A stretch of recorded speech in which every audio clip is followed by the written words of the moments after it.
What's up and welcome back. I'm John Stark from ActionMovieGuy.com, your favorite blind film critic, and today we're going to talk about Warfare. This is the new A24 film directed by Garland and Ray Mendoza. So click that like, share, subscribe, hit that notification bell, join my cult following here on YouTube because I'm a blind film critic and I know you don't have one of those. I checked your subscription feed and I know we just met. It's awkward. I'm asking you to like put a ring on it right away. It's like 90 Day Fiance, but like the YouTube version. I get it, but you know, maybe you'll like me. Maybe my takes are hot-ish. I don't know. You won't know either unless you stay forever. Subscriptions are lifetime commitments. Anyway, and totally free. Not lifetime commitments, but don't unsubscribe. So Warfare, it's got audio description, which was done by Deluxe, narrated by Nicole Santarella, for my blind fam out there. And to start off, because I don't start off enough talking from the blind perspective, and I want to get this out of the way, this was a tough movie to follow. Very... parts of the audio description were brilliant. This movie has a lot of war gore to it. It's hyper realistic. It's somewhat void of a plot, but it is very battle heavy, very the worst version of Call of Duty. And it's meant to sort of serve as a tribute by Ray Mendoza, who actually served, to the men he served with, some of them who did not make it out of this mission. So some of these actors are playing real people who are still alive, and some of them are playing people who are passed away. And Ray is working with Garland here to create a super realistic experience.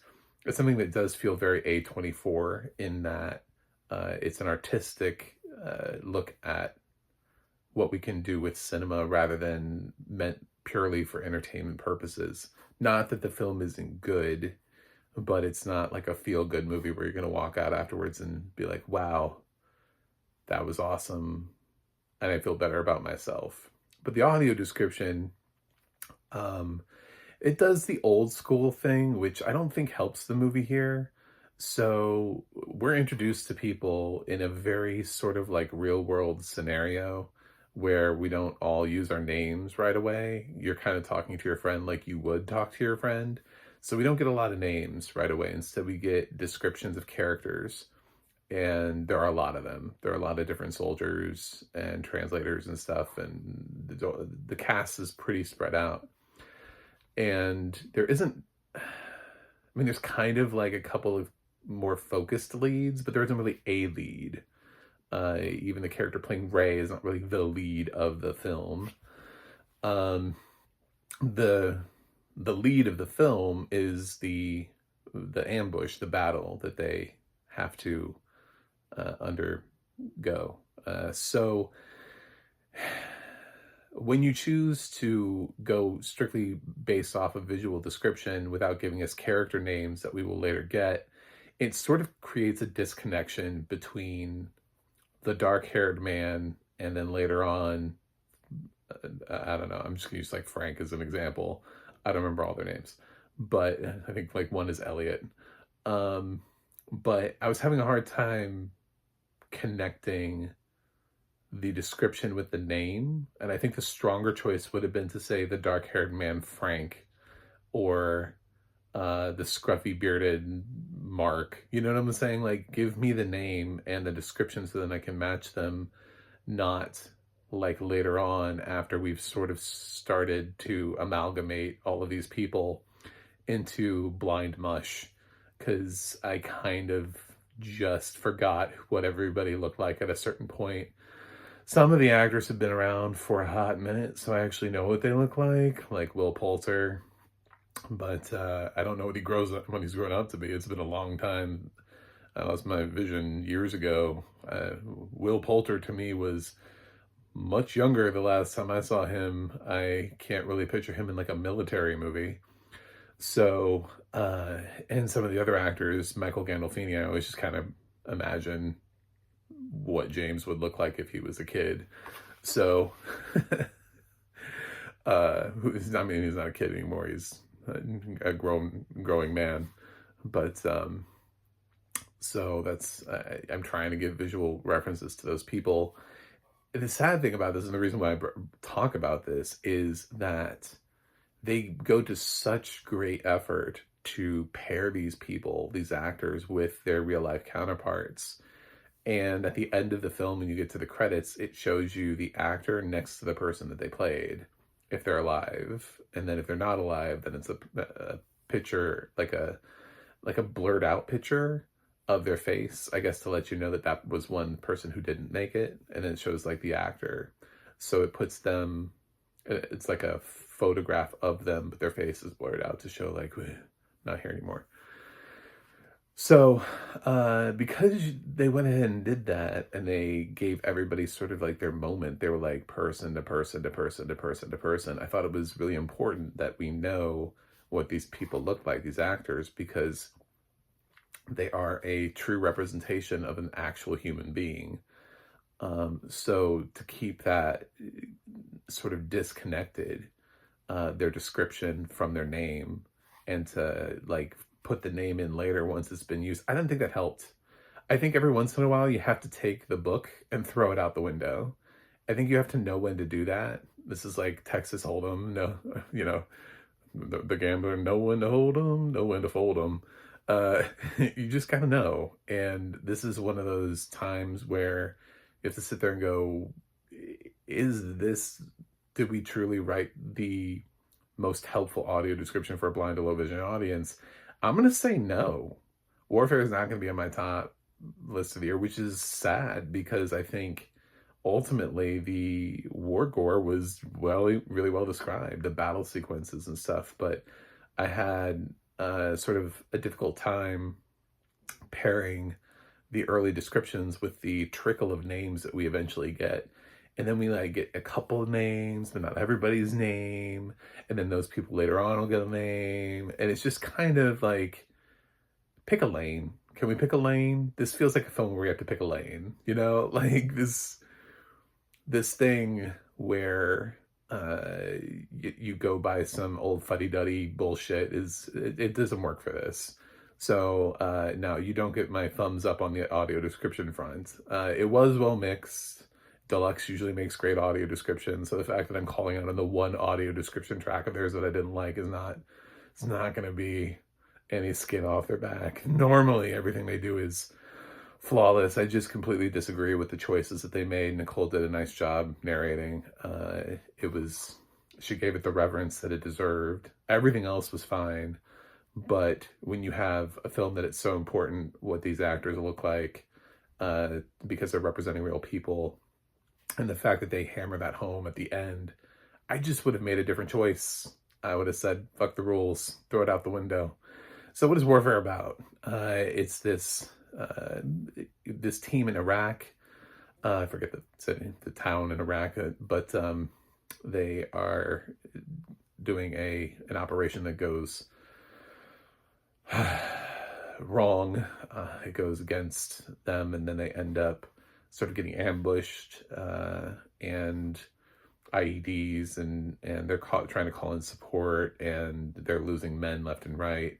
And it's about the couple of men who didn't die sort of initially in the first attack, trying to keep the couple of injured men alive while also trying to keep themselves alive and wait for support. It builds slowly, but the whole film, it doesn't have a cohesive plot. Like, there isn't a guy who's like, all right, we have to get from checkpoint A to checkpoint B, because if we plant the flag at checkpoint B, then it means that we've done this. And if you have to get this object over here, and we have to bring this home so that we can input it over here. There's no plot. There's just like, they're just on a mission. You know what I'm saying? Like, they're just out doing something. There isn't like a coherent 3-act structure here.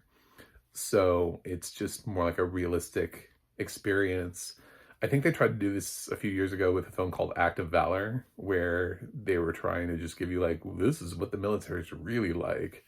Forget movies like Saving Private Ryan, which cinematize everything and make it more uh, like an actual movie with characters and story and sweeping scores.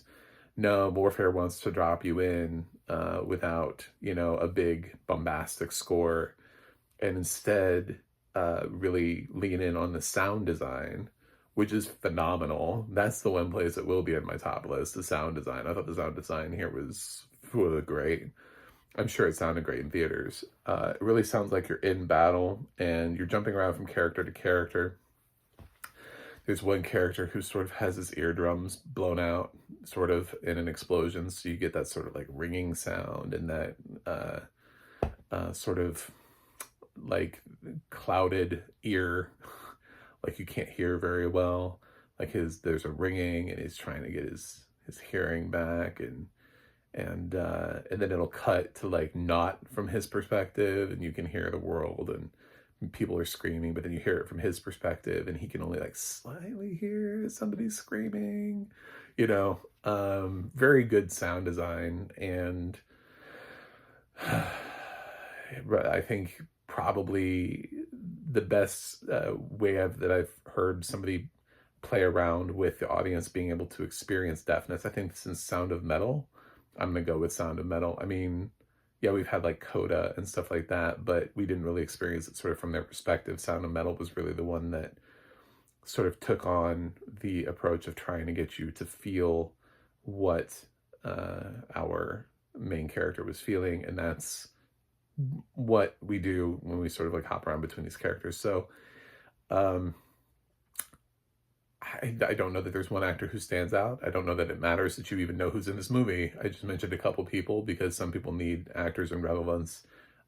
These could have been anybody, and a lot of these people are just anybody. There are a lot of names in here that I don't know, that I didn't recognize, and it's not like just because I know who Will Pulter is, I didn't feel like Will Pulter carried the movie.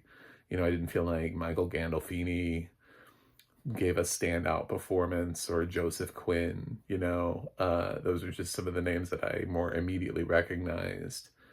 But this is a team effort. This is an ensemble cast, and their job is to feed off of each other, much like an actual military force would.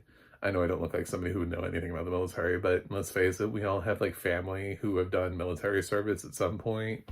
So everybody has some passing knowledge and has heard stories about what it was like to serve, even if you haven't. I think, anyway. It'd be really weird. I don't know anybody who doesn't at least have like a cousin who like, oh yeah, my cousin's in there. So yeah, there's that. So I think probably this is a good exercise in realism, cinematic realism, but I don't know that it is going to be quite as engaging in the same way. There's something to be said for, I hate to say it, but something about being taken to the cinema to see a story, to see a tale. Saving Private Ryan works because it tells you the story of how this one man has a value, and everybody else is committed to the ideology of making sure that this entire bloodline doesn't die, because he's one of many, like all of the brothers were fighting and all of his other brothers are dead. So they're all trying to save Private Ryan because he's the last in the bloodline. So if he dies, his entire family dies. So all of these men essentially give up their lives so that Private Ryan, and I think obviously he feels the gravitas of that situation, and in and around him is this war that's horrific, and Spielberg captures all that horror around him. Warfare, we don't know enough about these guys. We don't need to. I'm not trying to say that human lives don't matter, but there isn't really like a story or a forward motion. It is just a battle. It's just watching a battle sequence. So it's an interesting exercise that's done really well. But I don't know that in the grand scheme of war movies that this is necessarily going to be remembered with the same reverence as the fake ones, as the ones, I mean, yes, D-Day actually happened, but I mean, like, that story is, it's not verbatim. Warfare feels more verbatim. So, I think it's easily one of the stronger films of the year. This year has not been that interesting. The first half of it has just not been that wondrous, but also I wouldn't put it in my top 10 of the year so far. I think what Alex Garland has done with Ray Mendoza is create an experience in cinema, not necessarily cinema. So it's like putting on a VR headset. It's the gimmick works, you know, but is it necessarily your favorite gimmick? Is it necessarily the one that you want to keep doing? Sort of like 3D. We don't need it on everything, you know, like it's not, people don't want to watch everything in 3D. They don't always want to pay the upcharge for every single movie. Like, the experience can sometimes be rewarding to have once. I did those motion seat things, whether they're D-Box or whatever they're called. I did that one time and I was like, did it, done. But I don't need to spend $30 on a ticket every single time to do this. So I kind of feel like that's Warfare. I feel like you see it once, and I don't know how many people are going to revisit Warfare. So kudos to Alex and Ray for keeping it as realistic as possible and giving us what seems like one of the most accurate portrayals that we've probably had of soldiers on screen. But I think there is something that does lift the ones that add a little bit of a story and backstory to it. A couple years ago, my favorite film was the remake of All Quiet on the Western Front, directed by Edward Berger. Was my favorite film of that year, and it was so deeply affecting because it was so horrific. But I felt more connected to those characters because there was like a journey that they were on. Even though it seemed like a needless journey, there was a journey. Warfare feels like we just dropped in on some people who are in battle. And I would have liked to know more about them before. It does kind of start with them. I mean, it leads into it. It's not, the whole film is not a battle. But it's interesting how they go for the hyper realism of not giving us backstory or exposition as much, you know, not being like, oh, my wife back in Kansas really misses me. And I think it's those things that, I don't know, they pull us in a little bit more. It's just that something that is missing out of Warfare. It's still a great movie though, and I highly recommend it. So I'm going to give Warfare a B+. Anyway, thanks for watching. Thanks for subscribing. And I will see you guys on the other side.